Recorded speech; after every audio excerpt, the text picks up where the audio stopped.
నేను మీకు ఒక వీడియో పెట్టబోతున్నానండి. ఆ వీడియో ఎవరిదంటే, ఎవరైతే డాక్టర్ మెడికో విద్యార్థిని ఎవరైతే ఉన్నారో ప్రియాంక వాళ్ళ తండ్రి గారిది.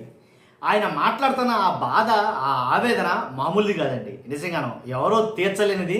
అసలు మన మామూలు కాదు, ప్రభుత్వాన్ని కూడా ఆయన నిలదీస్తున్నాడు. ఆయన చంద్రబాబు నాయుడు గారిని, పవన్ కళ్యాణ్ గారిని, లోకేష్ గారిని, హోంమంత్రి అనిత గారిని అందరినీ నిలదీశాడు ఆయన. ఏమంటే కనుక ఇప్పటి వరకు నా కూతుర్ని పరామర్శించడానికి కానీ, లేదా నా కూతురు బాగోగులు ఒకసారి చూడడానికి కానీ, నా కూతురు ఇలా అయిపోయిందంటే కనీసం ఏంటి మీ వంతుగా మీరు వచ్చి చేసింది ఏంటి అని నిలదీశాడండి. కానీ ఇప్పుడు వరకు ఎలాంటి స్పందన లేకపోవడం కూడా ఆశ్చర్యాన్ని కలిగించే విషయమే. ఎందుకంటే ఏదైనా చిన్న సంఘటన జరిగితే వైఎస్ఆర్సీపీ వాళ్ళు కానీ చీమ చిటుక్కుమంటే కనుక వెంటనే రోడ్ల మీద నడిపించుకుంటూ తీసుకెళ్ళి అరెస్టులు చేస్తున్నారు కదా. సిదిరి అప్పలరాజు ఏదైతే కేసు ఉందో ఏంటి చాలా కట్టుదిట్టంగా పగడ్బందీగా మొత్తం కూటమి ప్రభుత్వం అంతా ఏకమై ఏంటి ఏదైతే కేసులు పెట్టించారో అని వైఎస్ఆర్సీపీ నాయకులు ఆరోపిస్తున్నారు. కాబట్టి కేసులు పెట్టించారో ఇవన్నీ ఇలా చేస్తున్నారు కదా. మరి అలాంటప్పుడు ఎందుకని నా కూతురు ఇంతలా దారుణంగా అయిపోతే, నా కూతురు చావు బతుకుల మధ్య కొట్టాడుతూ ఉంటే కనీసం వచ్చి పలకరించే తీరికే లేదా మీకు? కనీసం మాట్లాడే తీరికే లేదా? ఇప్పుడు హోమ్ మినిస్టర్ గారు మీరు కూడా ఒక మహిళే కదా, కాబట్టి నా కూతురు దగ్గరికి రావాలి కదా, నా కూతురుని చూడాలి కదా.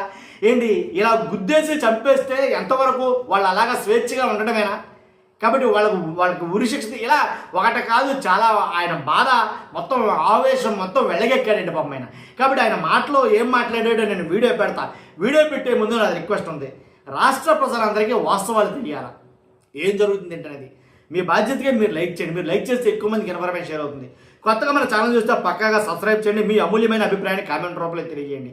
వైసీపీ నాయకులు ఆరోపించిన, సామాన్య ప్రజలు అడిగినా, ఎవరు ఏమన్నా కానీ కొన్ని సంఘటనల మీద తీసుకునే శ్రద్ధ, ఆసక్తి ఇలాంటి వాటి మీద ఎందుకు తీసుకోవడం లేదు కూటమి ప్రభుత్వం నిజంగానే.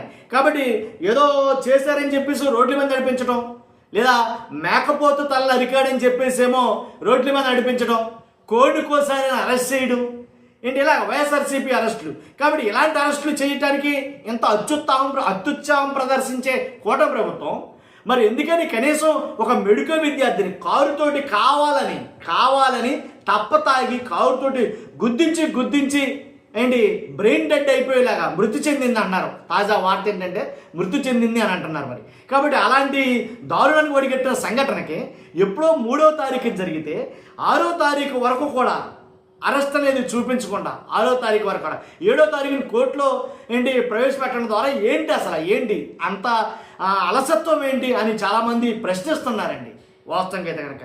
కాబట్టి అంటే వైఎస్ఆర్సీపీ నాయకులు చేసేటటువంటి తప్పుల మీద చూపించే శ్రద్ధ, వాళ్ళ మీద కేసులు పెట్టేటటువంటి చూపించే శ్రద్ధ సామాన్య ప్రజలకు ఏమన్నా జరిగితే చూపించరా, స్పందించరా? ఎందుకని పవన్ కళ్యాణ్ గారు కానీ, చంద్రబాబు నాయుడు గారు కానీ ఏంటి మహిళా భద్రతకు కట్టుబడి ఉంటాం, మహిళల మీద ప్రత్యేక శ్రద్ధ చూపిస్తాం, మహిళల్ని ఎవరైనా ఏమని అంటే కనుక కఠినంగా శిక్షిస్తాం అని మాటల వరకే ఇవన్నీ పరిమితం. కాబట్టి అందుకనే ఇప్పటి వరకు కూడా పలకరించింది, అందుకని ఇప్పటి వరకు కూడా ఎలాంటి స్పందన లేనిది స్పందించింది భావితరాలకు ఒక మెడికో విద్యార్థి. కాబట్టి అసలు తల్లిదండ్రులు ఎంత ఆశ పెట్టుకుని ఉంటారో, ఎన్ని హోప్స్ పెట్టుకుంటారో ఆ అమ్మాయి మీద. కాబట్టి ఇలా చేసేసిన వాళ్ళ విషయంలో కనీసం ఒక మాట కూడా ఎందుకు మాట్లాడారు? సంబంధిత డిపార్ట్మెంట్ అయినటువంటి హోమ్ మినిస్టర్ కూడా ఆవిడ కూడా మాట్లాడకపోవడం చాలా ఆశ్చర్యాన్ని కలిగించే అంశమే కదా. తండ్రి బాధపడతాడంటే ఆ బాధ వెనక ఎంత ఆవేదన ఉందో అర్థం చేసుకోండి మీరు ఒకసారి. కాబట్టి ఒకసారి ఆ వీడియో పెడతాను, ఆ వీడియో కూడా చూడండి మీరు, ఓకేనా? ఇంతమంది మీడియా ముందు నేను అడుగుతున్నాను సార్, ఈ ప్రభుత్వాన్ని, చంద్రబాబు నాయుడు గారు, మీకు ఆడపిల్లలు లేరా? మీకు కూతురు లేరా? చెల్లెండ్లు, అక్కలు మీకు లేరా? మీకు అసలు ఆడపిల్లల ప్రాణము పోతుందంటే ఏం సార్? ఒక్కసారి హాస్పిటల్గా మీరు అక్కడే వారం వస్తారుగా హైదరాబాద్కి, ఒక పూట వచ్చి పలకరించలేరా, పరామర్శించలేరా? పవన్ కళ్యాణ్ గారు మీరు ఉప ముఖ్యమంత్రిగా ఉండి మీకు ఎంతో మంచి పేరుంది. ఇలాంటి బాధల్ని వింటే మీరు తట్టుకోలేరు. మీరు కూడా ఒక ఫోన్ లేదు, ఒక విజిట్ లేదు. ఏం సార్ ఇది? మీరు స్పందించాలి కదా సార్. ఇంత న్యూస్ స్టేట్ మొత్తం ఇంత మారు మోగిపోతుంది, ఇంత దారుణం జరిగింది, అమ్మాయిని ఇంత అన్యాయంగా చంపారని చెప్పి విన్న తర్వాత కూడా మీరు ఒక ఫోన్ చేయలేదు. ప్రభుత్వం నుంచి ఏ స్పందన లేదు. ఎడ్యుకేషన్ మినిస్టర్ గారు, లోకేష్ గారు, మీరు కూడా ఎన్నో విషయాల్లో మీరు సహాయకంగా ఉంటారు, ప్రజల కష్టాలను అర్థం చేసుకుంటారు.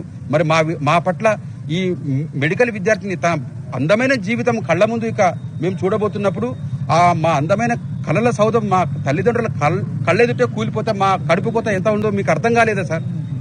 మీరు స్పందించండి సార్, మీరు రాండి సార్, మా బాధను అర్థం చేసుకోండి సార్. ఇలా హిట్ ఇచ్చి చంపేసి తిరిగొచ్చా సార్ సమాజంలో? బాగుందా సార్? మీకు మీ చట్టాలు కరెక్ట్గా పనిచేస్తున్నాయండి? ఇలా చేయొచ్చా అందరూ? మహిళా హోమ్ మినిస్టర్ గారు, అమ్మ మీరు కూడా ఆడపిల్లే, మాకు అమ్మ లాంటి వారు, మీకు చెల్లెళ్ళు లేరా, కూతురు లేరా? ఆడపిల్లలంటే మీకు దయ లేదా? అమ్మాయి ఏంటి ఒక డాక్టరు, వీళ్ళ పట్లనే ఇంత మీడియా ద్వారా ఇంత న్యూస్ వస్తుంటే కూడా మీరు చూడలేదా? మీ మనసు కదలలేదా? ఏంటండి ఇది? 30 ఏళ్ల వయసు వచ్చే వరకు ఎంత ఖర్చులు, మా ఎఫర్ట్ అంతా, మా కష్టమంతా దారబోసి అమ్మాయికి చక్కగా చదువుకునే అమ్మాయి కాబట్టి సక్సెస్ అవుతారని చెప్పి మేము వాళ్ళకి అన్ని రకాలుగా చదివించుకొని ఫైనల్ గా ఫలాలిచ్చే సమయం దగ్గరకు వచ్చే టైంలో మా ఆశలన్నీ అడియాసలు చేసి ఇట్లా జరిగిన తర్వాత మాకు ఎంత కడుపుకోతా ఉంటుంది. ఏడ్చి ఏడ్చి నా కంట్లో నీళ్లు ఆవిరైపోయినాయి, నా కడుపులో కసి అంటే ఎంత బాధ ఉందో నేను తట్టుకోలేను. ఇంకా మీడియా ముందు ఏడవటం వల్ల ఉపయోగం లేదని నాకు అర్థమైంది. ఏడ్చి ఏడ్చి నా కళ్ళలో నీళ్లు కూడా ఆవిరైపోయినాయి. నా బాధ ఏం చెప్తున్నానంటే, మా కుటుంబానికి తీరని లోటు ఇది. మా పెద్ద కుటుంబమే మాది.